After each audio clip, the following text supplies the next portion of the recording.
अस्सलाम वालेकुम दोस्तों, कैसे हैं। तो ख़बर है कि डकी बाई को पहले गिरफ़्तार किया गया और अब पुलिस ने उसका जिस्मानी रिमांड भी ले लिया है। और डकी बाई पे इल्ज़ाम है कि उसने पता नहीं कोई बैटिंग वाली या जुए वाली किसी चीज़ को प्रमोट किया है। आप देखते हैं कि रजब भट्ट हो, डकी बाई हो, पतलू हो, इस तरह के जो आम घरों से निकले हैं, आम आम इंसान हैं और अब लाखों करोड़ों जो है वो कमाते हैं। मैं इनका दफ़ा इस तरह नहीं करता कि ये जो कंटेंट है इनका वो सही है, मैं तो इनको देखता भी नहीं जिनके नाम मैंने लिए। लेकिन जो मैं बात जिस एंगल से करने लगा हूँ कि इन पे जो आपको आए दिन केसेस नज़र आते हैं या ये भाग जाते हैं या और बहुत से यूट्यूबर बाहर चले गए हैं, सियासत से हट के आज थोड़ा सा जो क्लास वाइज डिफरेंस है हमारे मुल्क में, उसमें मैं बात करना चाहता हूँ। अगर यही पतलू, यही रजब भट्ट, यही डकी बाई किसी बहुत बड़े नवाब के बेटे होते, किसी जर्नैल के, किसी जज के, किसी बड़े सियासतदान के, किसी भी पार्टी के, या ये बहुत बड़ी गद्दी नशीन वालों के होते, बाअसर ख़ानदान से होते, फिर ये यूट्यूबर सोशल एक्टिविस्ट होते, फिर इनको हाथ लगाता आप देखते। क्योंकि गरीब घरों से जो लोग हैं, अब इनकी खुशकिस्मती कि ना तो पाकिस्तान में इन्होंने लूट मार की, ना को ठेके लिए, ना गवर्नमेंट का पैसा खाया, ना अवाम का पैसा खाया। इनको फ़ायदा हुआ यूट्यूब में, ये सोशल मीडिया आने से, फेसबुक, यूट्यूब, इंस्टाग्राम, टिकटॉक, इनकी वजह से अगर ये लोग अमीर हुए हैं तो इसमें इनका कोई कसूर नहीं है। इन्होंने पाकिस्तान में कोई लूट मार नहीं की, लेकिन इनका जुर्म सबसे बड़ा ये है कि क्योंकि ये गरीब घरों से है, आम घरों से है, तो जो पाकिस्तान में तबका है जो अपना हक समझता है और दूसरों को इंसान भी नहीं समझता, उनसे हज़म नहीं हो रहा कि ये करोड़ों कमाते हैं। तो आए दिन इन पे जो केसेस की वजह है, ये मेन वजह है। वरना आपने देखा बलूचिस्तान के एक सियासतदान ने टीवी कैमरों के सामने एक पुलिस वाले, ट्रैफिक पुलिस वाले को गाड़ी के नीचे दे दिया। इस तरह सिंध के एक बासर ख़ानदान ने, वो जो तोई जो फैमिली थी, उसने दिन दहाड़े एक डीएसपी के बेटे को कत्ल किया, फिर भी उससे कुछ नहीं हुआ।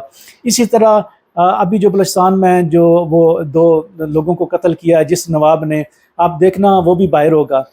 तो ये जो नवाब हैं, बड़े बड़े बासर लोग हैं, ये अगर पैसे कमाएं, करप्शन कर लें, इस मुल्क को लूट लें, उनको कोई हाथ नहीं लगाता वो, बल्कि उनको सदर वज़ीर-ए-आज़म बना दिया जाता है।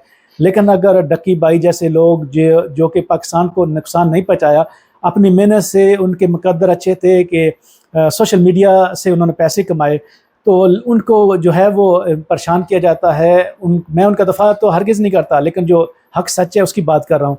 उन पे जो पुलिस वाले हैं, जो वकील हैं, जो पाकिस्तान में आम तबका है, वो क्योंकि इतने कमा नहीं सकते, जब इनकी आमदन देखते हैं कि ये करोड़ों कमाते हैं महीनों के, तो उनको केस में डाल के अब अपनी दिहाड़ी के चक्कर में होते हैं। तो हमारे मुल्क का मसला यही है कि जो गरीब आदमी है, अभी स्पेन के अंदर एक हमारे इलाके का है मेयर, अमानत मेयर, उसके 120 स्टोर हैं।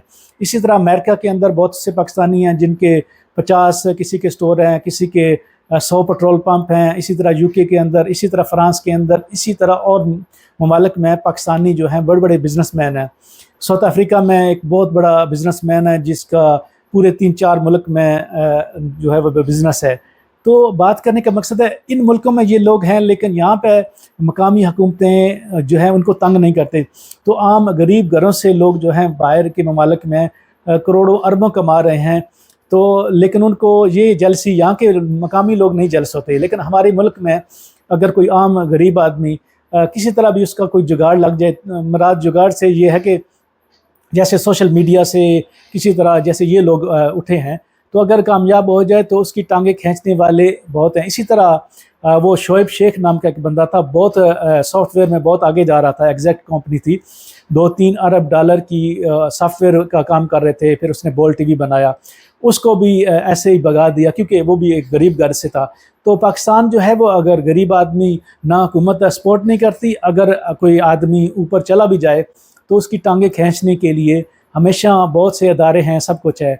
लेकिन यही पाकिस्तानी जब बैरून ममालिक में जाते हैं, वहाँ एक छोटे से चीज़ से शुरू करते हैं, ट्रांसपोर्ट में जाते हैं, 50-50, 100-100 कोरियर की गाड़ियाँ हैं। से इटली के अंदर बहुत से लोग हैं पाकिस्तानी जिनकी 50-50 गाड़ियाँ ये GLS में, इन कोरियर कंपनियों में लगी हुई हैं, बार्तोलिनी वगैरह में, और इसी तरह फ्रांस या और स्पेन में बड़े बड़े कारोबारी हैं। تو بات کرنے کا مقصد یہی ہے کہ باہر کے ممالک میں تو اور الگ ہے، آپ کے لیے مواقع بھی ہیں، آپ کو کوئی بھی اگر آپ سیدھا چلتے ہیں آپ کو کوئی بھی تنگ نہیں کرتا، لیکن اپنے ملک میں جو غریب عوام ہے اس کو آگے بڑھنے نہیں دیا جاتا۔ یہ ہمارا المیہ ہے۔